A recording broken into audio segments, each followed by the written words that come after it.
Listen, Vernon Gibbs II, Stephen Gray, those guys are they're making moves. So they got this amazing book out. They're cousins, authors, illustrators. When Good Fruit Goes Bad, it's an amazing children's book. It's getting rave reviews.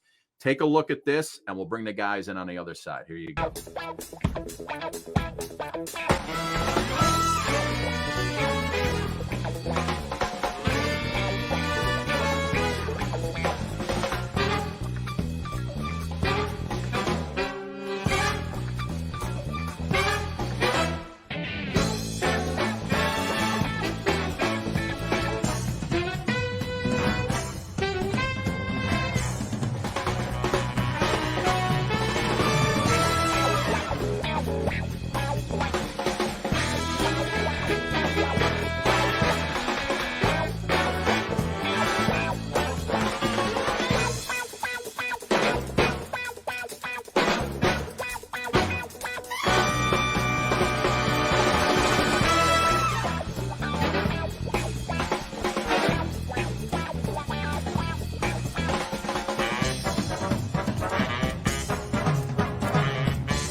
Oh man, I was digging the tune. First of all, let's talk about your stories are incredible. How you kind of end up as these like child authors. Like what was it about telling the story that was important? Well, I'll start. Well, I'm a stay-at-home dad. I've been home about 6 years, and the journey for kind of me as a writer just started when I was, when I first became a stay-at-home dad. I felt like there weren't a lot of experiences from a dad's point of view that I wanted that were out there. So I just started writing for a blog. And then that led into, me and my cousin deciding to talk about, we both have the same kind of humor. We're cousins, so we're family and we get along. Not all family gets along, but we happen to get along really well. And we had a lot of ideas for books. And this book about, When Good Fruit Goes Bad, about eating healthy and creating less waste and kind of knowing that you have value, kept rising to the top as a good jumping off point for us to do some books together. So that's kind of where we started our journey in talking, having this book about this apple that takes over a grocery store and leads to all this chaos and has all these great lessons that we were able to incorporate into the book. I love it. And here's one of the reviews. When Good Fruit Goes Bad can be used by adults to start discussions with children around wellness of body and mind, speaking up for yourself, caring about others. Your kids will love the subject matter. So it's going over great with parents. And Stephen, you kind of were the illustrator of this book. Well, on this particular one, he sketched out the ideas and I kind of just finished it up. So he sketched out the ideas and then he gave them to me and then I put them in the computer and finished them up. I love it. I mean, it would make a great gift for the holidays coming up right here. And, When Good Fruit Goes Bad. And listen, Stephen, the one thing that didn't get away from me was this right here, bud. 4x4. You got me. Yeah, baby. So you were doing that's you right in the middle with the what's that, a Blackhawks with the 2% body fat. Yeah, that's there you go. So you were in 4x4, man. You guys were a heavy R&B, and you were like top 10 back in the day. Yeah, we had 2 top 10 singles, and we toured the country, and we met just a lot of famous people. Stevie Wonder, and Janet Jackson was at our first show, and yeah, we Janet Jackson was your first show. Yeah, we did a showcase to release the album in the Capitol building. And wow. One of our managers was good friends and publicists for the Jacksons and invited Janet to come, and she came. And we have pictures. I wish I had pictures of that. But yeah, she came and she's really sweet. And we just had a ball doing it. Do you still sing a little bit? You keep up with the vocal range? I do. I actually wrote a song that goes along with the book that's behind Vernon right now. And on my screen, we wrote a book called I'm Dreaming of a Brown Christmas. And right. I have a song that goes with that. But yeah, I keep up writing and playing, pretty much every day. I love it. Vernon, man. I love music is in your soul too. I mean, your dad, Arista Records. Let's talk about that too. You guys have like incredible backgrounds. I love this. Tell the audience about that. Yeah, so my dad was a writer. He still writes a little bit, but he was a writer for years for Billboard, Ebony, Jet, all those magazines. He was doing a lot of music related um, writing. So I remember as a kid going to concerts with him. I think my first concert I remember was going to see Billy Idol. I was like 5 years old and I hated it. I was like, bring me home. I was like, what am I listening to at 5 Hey, years little old? sister, what have you done? You've done nothing for me, nothing. Hey, I like Billy Nothing. Idol, man. Yeah, no, I like him now, so I appreciate it now. But yeah, so growing up, I was, listening to all kinds of music, which is why I'm glad we kind of been incorporating music. You saw in the trailer for the Fruit book, we had a nice light background, and then Steve wrote a book for our Christmas book that we put together. So music has always been, part of my life. Dreaming of a Brown Christmas, right there. Tell us about that. Yeah, I'll let Steve take that. Yeah. So that. Yeah, can you see it? So it looks really nice on camera. I think Scott is taking a look at it. It's a reimagining of the song White Christmas, but it's just talking about, all the shades of brown that we, see throughout the holidays. But I think what's great about the book is that it's very inclusive. So while it has a lot of Black and brown faces, it includes people from all backgrounds, because that's what I grew up with. I grew up with people of all kinds of backgrounds and diversity. Same with Steve. Right. So I think part of the big message of the book was to have that inclusivity, but also just present these beautiful images that we all really see at Christmas, from the food to the presents to the people. So really happy that this is kind of our second book that we've done in about 2 or 3 years. And as self-published authors, it's not easy, So but we're really happy with what we've done. But also, as far I love the fact that you guys are very active on the dad blogs, because so much of the noise that we hear, not noise, but so much of what we hear is from a woman's perspective about parenting, and less of what men go through. And I love when you've, like, Vernon, you've really taken the torch in really carrying so much of helping us understand what men also go through as fathers, as disciplinarians, as as husbands, all of those things, those conversations that we never hear a man's perspective, really. Yeah, and thank you for that. It just started as, when I was starting to be a stay-at-home dad, just kind of writing for my blog, which I don't do as much anymore, but I do write for a couple of different, father. I write for the City Dads group, where I do a lot of articles just about my experience as a dad. City Dad, yeah. So City Dads group, and then one that I did I did 2 articles for the Washington Post. So my first was an article that I did about miscarriages from a father's perspective, because my wife and I, my wife is not a pediatrician, she's a psychiatrist, child psychiatrist, and we had lost twin boys at 19 weeks. Wow. And I felt like there was no perspective from a father's perspective. And I said, you know what, let me write something. I submitted it, I pitched it to them, they loved it. It ran. I heard from people all across the country that said, thank you for, talking about that from your perspective. And now, 5-6 years later, we have twins. We have boy-girl twins who are 6 and an 8-year-old, and then we just got 2 cats. So that's so the cats joined our family while I was away with Steve and doing something for the book. So I leave the house for 3 days and I can't leave again. I don't know what's going to be here when I come back. That's so funny. Steve, listen, man, when I want to get back to 4x4 for a minute, because I love, we love that stuff. 4x4, he's never letting that go, Steve. Yeah. Steve, now you guys were doing okay. You were moving along, right? You were on the R&B charts. How come you guys didn't stay together longer? Well, it's interesting. The music business, which is very different than what it used to be.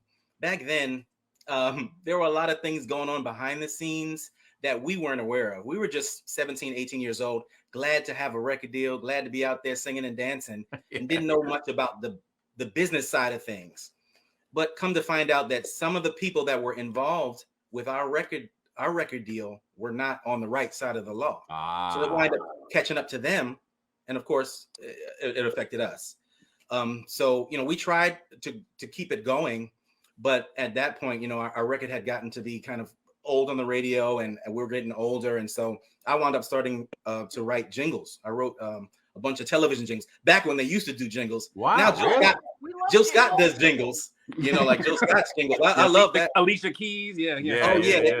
Now they're bringing them back, but they stopped doing them for a while. But I did stuff for Pringles and Blockbuster. I'm showing my age. Do you remember it? Do you remember how it went? I did one for NBC. It's a whole new NBC. Better than ever, this you got to see. Every day, every night, what entertainment should be. It's a whole new NBC. Oh, was the baby. thing that I Do worked it. with. That's Yeah. nice. Oh, yeah. Man. So I wrote, a lot of those, and I worked with a lot of No, wait, pretty do the famous. blockbuster. We want to Yeah, hear. let me hear the blockbuster. Oh gosh, I don't remember the blockbuster. It's a long time ago. I mean, this is like 20 years ago, but a lot of I did Jellos and Cheerios. Cheerios was energy is what you need. You can fill your bowl with Cheerios because you've got a lot to do before lunch. It was you got a lot to do before lunch. Get that? No, yeah, I'm more of a background singer. I'm a background Vernon's singer. the background guy. Yeah. Steve, man, Yeah. Steve, you got a good voice, my friend. You should. Oh, thank you. Maybe why don't you get back into it a little bit? Well, it's funny. I'm married. I have daughters and stuff. And so while I was trying so hard at the time, it's like sporadic work. So sometimes you get the job, and sometimes and it's like the bills keep coming. So I actually had to want to be in that what they call quote unquote real job, which I still do actually 9 to 5. Yeah. And just trying You're a visual artist, an illustrator, sculptor, producer, right? Yeah, man. Yes, ma'am. I actually do animation, some animation work, and I write and produce music as well, play guitar and stuff. So yeah. And you know what I love about you? A Queens native, right? Hey. Yeah, born in Brooklyn, and now you live in North Carolina. What's this? Okay. What's going on? Here's what happened. I fell in love. I felt the same way when he left me. I'm in Jersey. I'm like, where are you going? Why are you leaving? Listen, I love my cousin, but I love my wife, and she's from here, so I had to go. I'm not going to win that battle. I'm not going to win Vernon, you're not going to win that battle. You lost that quicker than I lost the Mary Lou Henner battle with Michael there. Oh, Michael, right, exactly. Oh my goodness, guys, where can people find these books? Because I think for the kids right now, it's perfect for the holidays coming up. Yeah, so the best place to go right now is to our website. If you go to www.Cuzzos Media, it's Cuzzos Media, because we're cousins, Cuzzosmedia.com. We have links to the fruit book, but we also have links to the Christmas book, I'm Dreaming of a Brown Christmas, which you have here. And there's also links to the original music that Steve did. So we have the ability for people, if they want to get the book, they want to get the song, they want to get the fruit book, the fruit. If they buy the book, they get the song for free, by the way. That's true. Oh, Yep. I like that. Beautiful. Wait, can you give us a little bit of the song?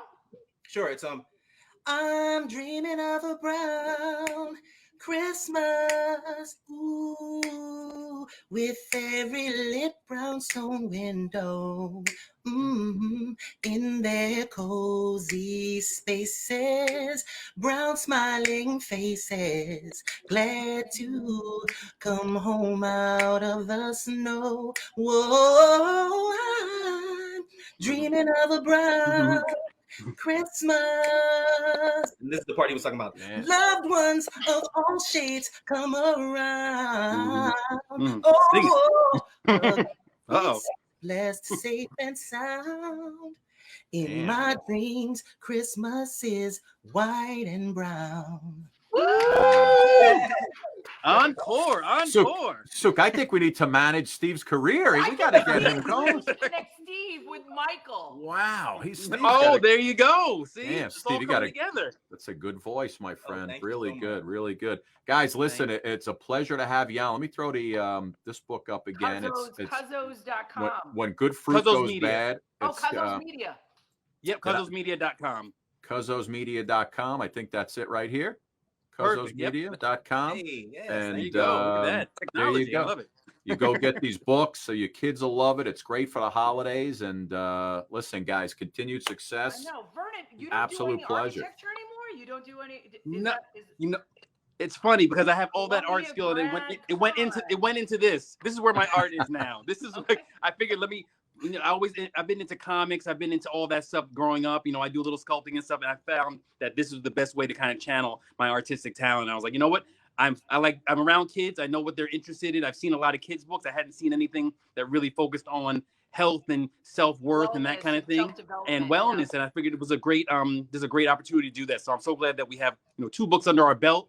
With hopefully a lot more to come. And Stephen Vernon, if I might just say this as a former morning show anchor, both of us like journalists, I think you guys have a huge platform as fathers, representing communities that are usually underrepresented. I think that you guys need to get out there a little bit more. You guys have to make this bigger. Yeah, man. A podcast, make it happen. I see Thank big you. things. Because Okay. it really, because even Scott will tell you, the voice that we always hear is a woman's voice. And Yeah. fathers have a lot to do with raising whole children who are going to contribute into the community as well. Amen to that. Yes. Absolutely. Partnership. Thank you. Yeah. Okay. Yeah. I Guys, really thank think you so guys are much. big things. Thank you. Thank And- you. Enjoy the holidays. Let me just put You this too. up one more time. It's Cuzzos Media. Cuzzosmedia.com. That's us. Get over there, guys. There's great books for the kids. You're looking for stuff for the holidays, something Yes. other than just another toy and a little something There you educational. go. Crap that we put in. Let them learn something. Yeah, Let let the 'em children learn. Let 'em learn. learn. Let them read. Let them, look through an actual book and not on a device. Come on. What? What is Bring that? books What back. is that? Ask Scott. Scott, when's Uh, the last time your daughter picked up a book? 1954. Oh, I was just yelling at my son yesterday. He brought home a test. They said, "Really? You can go walk the dog. Go outside. I don't want to talk to you right now. I don't even want to talk to you at that grade. Walk outside." Walk Love it. Exactly. Take a walk. Steve and Vernon, guys, thank you so much. Again, continued success and enjoy the holidays, my friend. Merry Thanks for having Christmas. us. Happy New Year. Merry Take care, Christmas. guys. So Great. sweet. They're so sweet. I love all the singing. Great guys, This Sue. is a musical show. Oh my goodness. I'm telling you, Steve's got a great voice, man. He's got a The good falsetto voice. was great.